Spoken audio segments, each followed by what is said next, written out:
Welcome to another week of Pascal's China Lens, and this week I'm going to talk about the speed of China.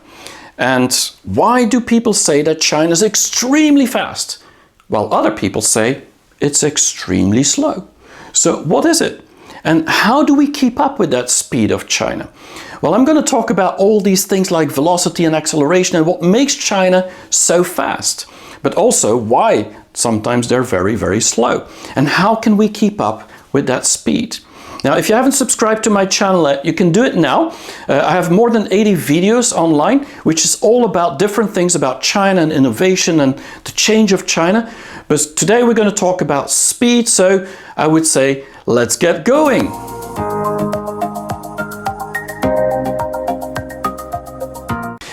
I'm 100% sure that you've heard the term chinaspeed. And typically when people talk about chinaspeed, what they mean is that in China things go extremely fast. I mean lightning fast. And they give you examples, and many people do, I do too, about a city like Shenzhen that's been built in 40 years from a fisher village to 20 million people in a beautiful city to look at. The supercomputer in China, the Tianhe 3, that is doing an exaflop. It's 1 billion times a billion calculations per second. This is incredible in terms of speed, the fastest in the world.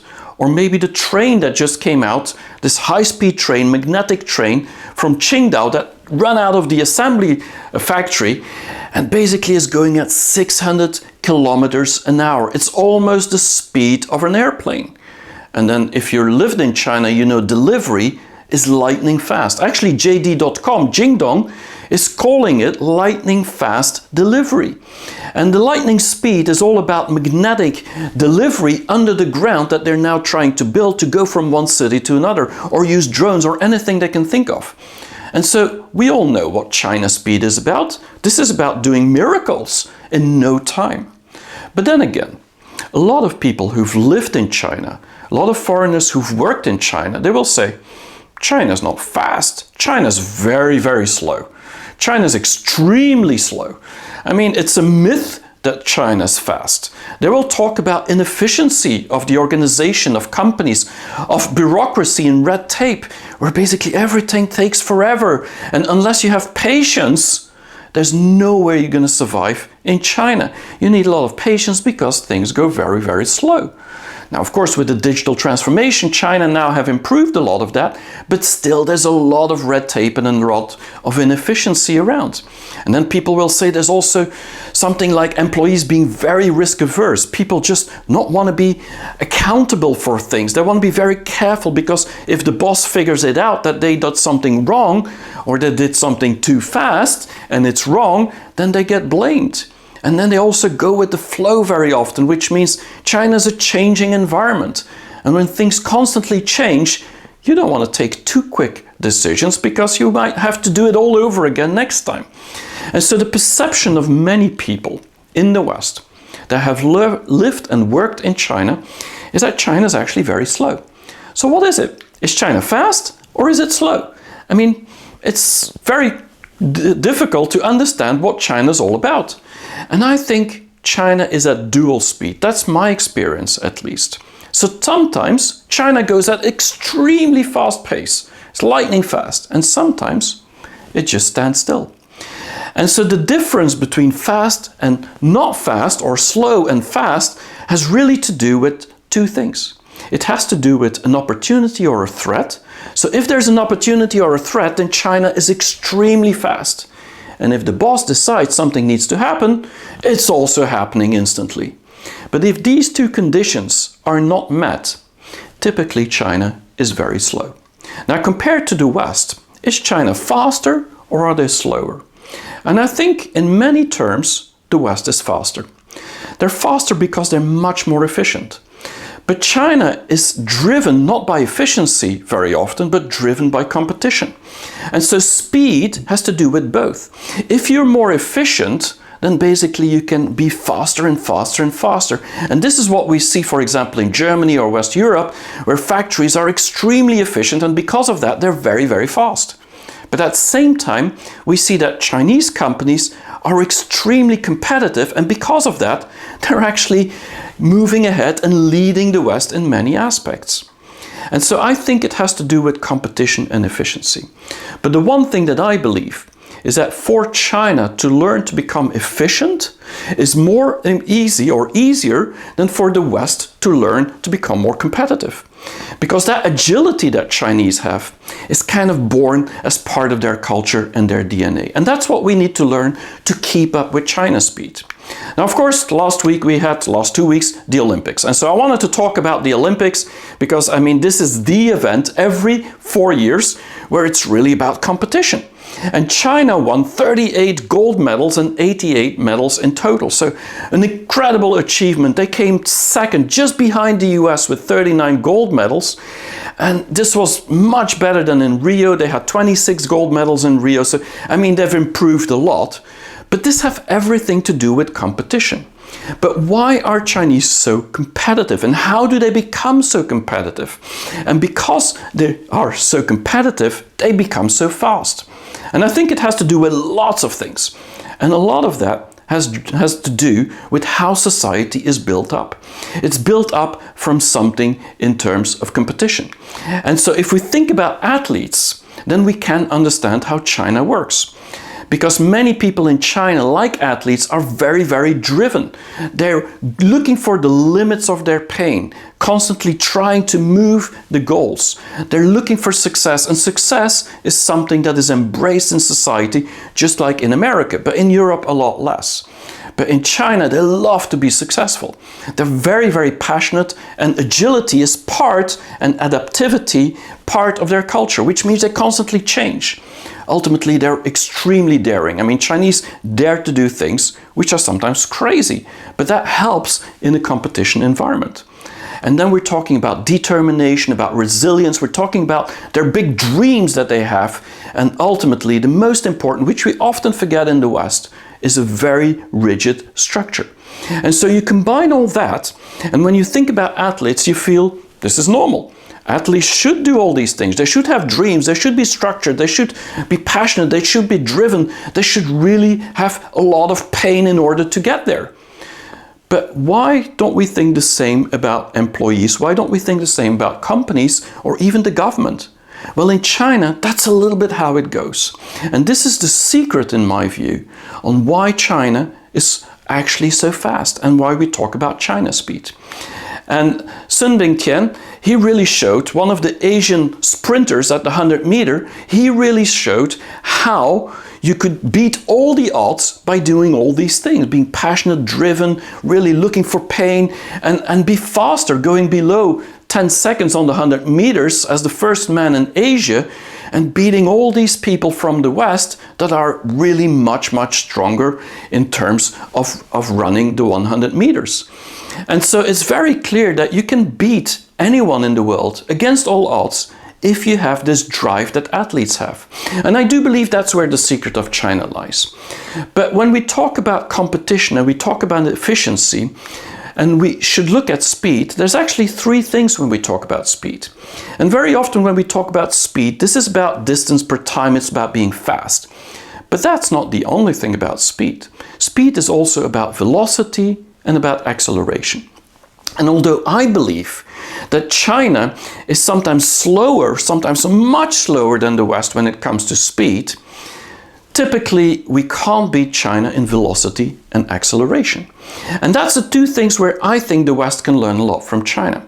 Now, talking about velocity, this is really about not just speed, but speed versus going into a certain direction towards a certain goal. And Chinese are obsessed with goals. I mean, it's scary at times. But what that means is that they go very, very clear towards one purpose and one direction. And you need to be if you want to have high velocity, you need to be very synchronized. You need to collaborate and work together. You need to be able to solve problems, and there's a lot of practice needed. And I think in all four of these aspects, China is actually doing very, very well. And that is maybe their secret sauce of why China speed is there. And so I'm going to talk about all four of them very quickly. If we talk about synchronization, I mean, it's very clear to me. I mean, Chinese are very much focused on one specific skill. They know it very well. They do it, and then they pass it to the next one, that actually the next person that is taking on another skill and moving it to the next. And that synchronization, that organization that they have, it's like magical. But this is part of their culture. Now, another thing that's part of their culture is their collaborative mindset. And this is typically in Asia in general, is that they know very well how to work in big groups and be very, not just synchronized, but organized, and know how everybody needs to react to go together into the same direction. And so this is all about collaboration and working together in a perfect harmony. And China is just very good at it. Most of Asians are. Now, the third thing, in my view, has to do with problem solving. And we always say Chinese are not creative. I mean, they don't know how to basically create something from scratch. But once there is a problem, we can very quickly see that they're very good and smart and inventive to actually solve these problems. And so my experience with China is that China is extremely creative, but you need a problem first. If there's no problem, maybe it's a different story. And maybe the West, maybe Europe, maybe America is still ahead of that. But once there is a problem, and once there is an issue and a situation that needs to be solved, or an opportunity, then you see them come up with the brightest idea around. And so that's a real strength when it comes to velocity. And ultimately, the third thing is about practice. And if you want to be fast and you want to go into a certain direction, you need a lot of practice, just like the athletes do. And looking at this girl, this employee from a bank that is counting money, I mean, I've never seen anybody counting money as fast as Chinese. And this has not anything to do with talent. This has everything to do with practice. They've been doing this over and over and over again, and ultimately they're faster than machines even. And this is what it's all about. So this is the four things you need to keep in mind.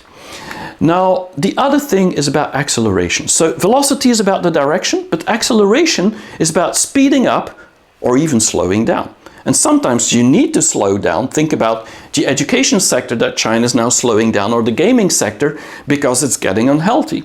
But most of the times, China's speeding up. And when they're speeding up and there's this acceleration, this has to do with execution, has to do with a decision, the change and trust. So the speed of the execution, the speed of decision, the speed of change, and the speed of trust. And in all four of them, I think China is really excelling. Now, in the first one, speed of execution, I mean, we know the example of the hospital in Wuhan that was built in just 10 days' time. For 10,000 beds, 7,000 people have worked on that area, and some people were carpenters, other people were laying the foundations, other people were building the structures or the interior, and while one was still laying the foundations, the other one on the other side was already working on finishing the interior and putting the medical equipments and beds in there. And so this is really about speed of execution. It's about doing things in parallel. Everybody knows exactly what to do, and then have a lot of people. We're talking about 7,000 people that worked day and night, 24 hours to get this done. And the whole world saw it, and this is what we understood by chinaspeed. But there's other things to chinaspeed. The other thing is the speed of decision. And I always say, in the West, specifically in Europe and in Belgium, where I'm from, or Holland, I mean, we take ages to make a decision. But in China, when they see an opportunity or a problem, they're very fast to make that decision. Sometimes it's wrong, and then they fail. But at least the decision is taken.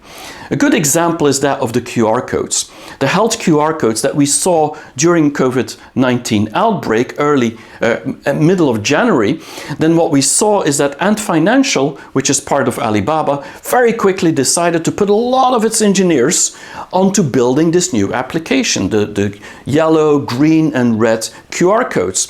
And depending on which color you have, it meant that you had been in contact with somebody that could be affected or not. And so this is really something that was developed in just 2 weeks' time, because a lot of employees of Ant Financial that were having to build financial products suddenly were moved to this project and say, okay, we're going to do this. And on February 11th, they already had launched this application. So this is just 2 weeks after they started building it. And 70% of the Hangzhou population, where Alibaba and Ant Financial are based, was using this QR code. But very quickly they figured out that it wasn't working very well. Most people got a red QR code. But then once more people, and more than 90% of the population, all had this app downloaded on their phone and were all using it, the efficiency and the accuracy of these QR codes was actually going up to 99%. And within a week, China decided to launch it over the whole country. And this is actually what kept China safe for more than a year. And so doing this has everything to do with the speed of decision, not knowing if you're going to succeed, but just doing it, and then hopefully it will, and it did. Now the third thing is about the speed of change. And Chinese are very adaptive and agile, but they also see that sometimes this is needed. And a good example I feel with COVID-19 outbreak was when a lot of people's businesses was shut down back in January, February, March in Wuhan and the whole China, just like anywhere else in the world. At one point, the restaurants, many of the places, hotels, they all had to shut down and the employees had no job. So China found a very quick solution for that. There were other places like delivery of food or fresh food markets that actually were doing very well because people wanted to get their fresh food and get it delivered home. And so what companies like Alibaba and 7Fresh and even Walmart and a lot of people were doing was hiring the employees from the restaurants, from the bars, from the hotels, and hiring them to become delivery guys. And they even built a platform, Alibaba did, to make this all happen. And this was just in a matter of days that they started to completely switch and hire out these employees to other industries. And then after the pandemic slowed down, and basically in March, April, they hired them back into their own company. So they found a solution for 3 months, got them back, and this was all about just adapting to change. And this is one of the other examples. Now the third thing, and the most important one, is the speed of trust. And we don't always talk about that. Because when we think about China, I mean, trust is not typically the word we think about. We don't think about the fact that this country could actually have people that trust each other and because of that speed up. But this is part of their culture. It's part of the relationships between people. And once they know each other, they're actually trusting each other. And because they trust each other, things go much faster. And that's why often they don't need NDA or contracts, because everything can speed up. And so this is really the speed of China, has to do with the speed of trust. A good example comes from Haier. And Haier, with their founder, Zhang Ruiming, he really figured out that the best way to keep trust with people is to have small groups. And so he created an entity, he created a company, Haier, which is now 20% of the global white good products in the world, so the market leader in this sector. He created small micro enterprises. And all of these micro enterprises had like 10 to 15 people. And so each of them, one was building washing machines, the other air conditioners, someone else refrigerators, and then there were service providers, there was everything you would need in a company, was all small little departments. And now Haier, after 30 years, they have like 8,000 different micro enterprises. They're all entrepreneurs. They have their own P&L, and they're having their own responsibility. They have to raise their money, find their customers. So everybody's like a little enterprise. And the good thing about that is that creates a lot of trust between. But also, it creates trust between all these enterprises, because there's an accountability. And so the interesting thing is that Haier was the first company after the pandemic, end of February, that was completely operational again. And the reason is that when China was shut down, they could actually move some of the productions and move some of the things to other places, because there was this agility, and then move it back once China's had actually covered or had actually competed against this virus and won it. And so the reality is that speed of trust, when it's about people that know each other, creates an extreme speed of China. And so these are all the factors that I think China really has as an advantage. Now, if we want to understand how the speed of execution, speed of decision, speed of change, and the speed of trust are coming together, then the testing of the COVID-19 in China is a very good example. If we think about it, every time there was an outbreak somewhere in the country, in a village, in a city, What China did, the government, and that's the speed of decision, was to instantly start testing the whole population in that city or in that town. We're talking about sometimes 10 million people that were tested in just 2 weeks' time. And this had everything to do with the speed of execution. Because once that decision was taken, then volunteers would flock there, doctors would take the test, and people would very, very quickly start going there to actually undergo these tests because they knew that was important.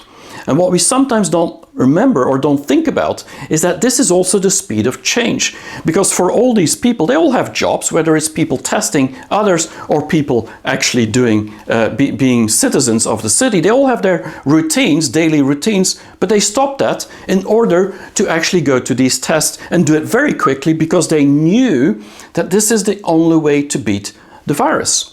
And ultimately, it's also about the speed of trust.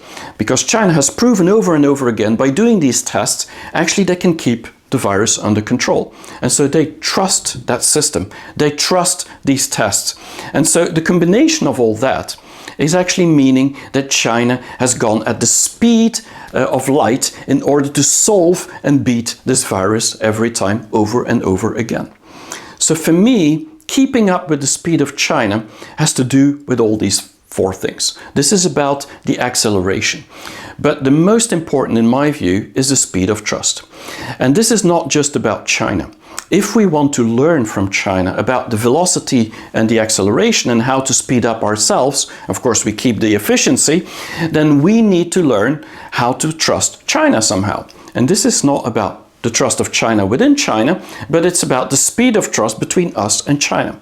And there's no better image than that of Guan Chen that was hugging, or Simone Biles was hugging her, because after they've both competed very fiercely on the beam balancing exercise in the athletics, the Chinese won, but it was really a moving moment because that was the moment where you could see that despite the competition, we actually have to collaborate, we have to work together. And if we work together and we have respect for each other's achievements, then we can actually learn from each other. And that's how we can speed up together.